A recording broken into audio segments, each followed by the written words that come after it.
There are three principles. One is that God is creating the world all the time. The other is that you got to serve God with joy. The third is that you have to love every Jew. Literally every Jew, and truly love.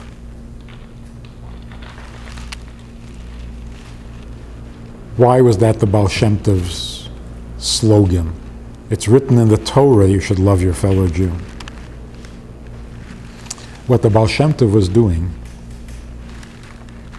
he was letting us know that as amazing as God's love is for us, that will never go away no matter what we do, our love for him is equally indestructible. So a Jew can say, I don't believe in God, I don't want to believe in God, I hate God, I'm angry at God, I'm becoming a Christian and a Buddhist at the same time. And it doesn't help. You're Jewish because you really want to be. A Jew cannot be separated from God and really doesn't want to, even when he insists that he does.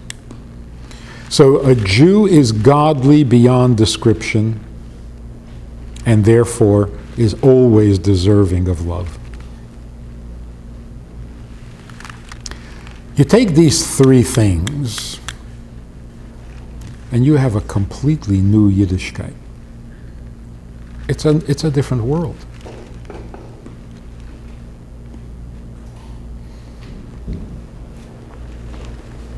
There was a famous singer, very famous singer, comes from Minnesota. Enough said? My mom went to high school with him. Where? In, was it what? Yeah, North something. She knows. Okay. And in the 60s, he became the most famous born-again Christian in the world. He was baptized in Pat Boone's mikveh, swimming pool. He went to Bible school. He started singing gospel songs. He was Mr. Born Again. And during that time, he came to visit some of his old friends in Minnesota, and they dragged him off to shul. The old guys in the shul had no idea who he was, but he was dressed so outlandishly with leather pants and wraparound sunglasses, and they assumed that he wasn't Jewish.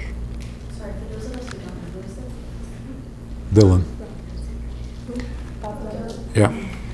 So the old guy in charge of the shul comes over to him at the Kiddush and says, you know, we forgot to tear open the box of the cups before Shabbos. Could you please?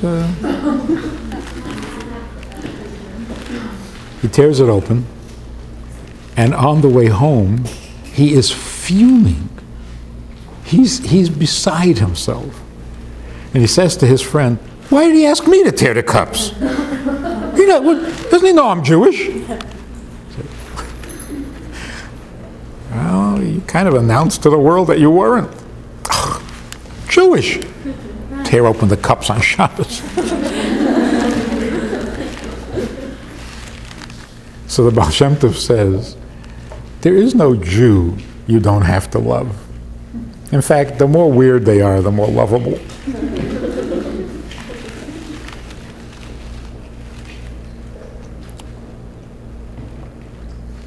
And so we got this caricature of a chassid.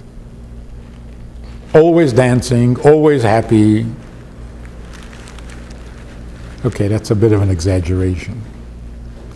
But the style of Judaism, the flavor changed.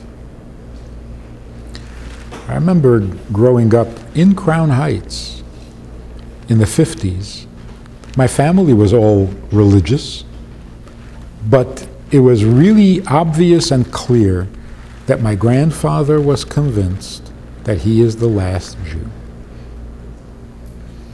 That the children growing up in America are not going to be observant, they're not going to remain Jewish, and that Judaism was basically over. He was the last generation. There was no joy in Mudville. And then I hear this singing and this dancing and this tumult from 770. And I found out that not everybody is like that. The people in 770 were all excited. They're going to go out with trucks and they're going to tell people and they're going to invite people and they're going to change America. So, whoa, that sounds better. That sounds much better. But where did that come from? This optimism, this enthusiasm, and even this chutzpah. Don't you know it's over? No, it's not over. A Jew will always be Jewish. God will never give up on us, and the Torah will never lose its meaning. So, what is this giving up? And it all comes from the Baal Shem Tov's innovation. He basically introduced us to God, a God that we've been serving for 3,000 years and never really got to know. And he introduced us and said, you know, you really should talk to each other a little. It's like marriage therapy.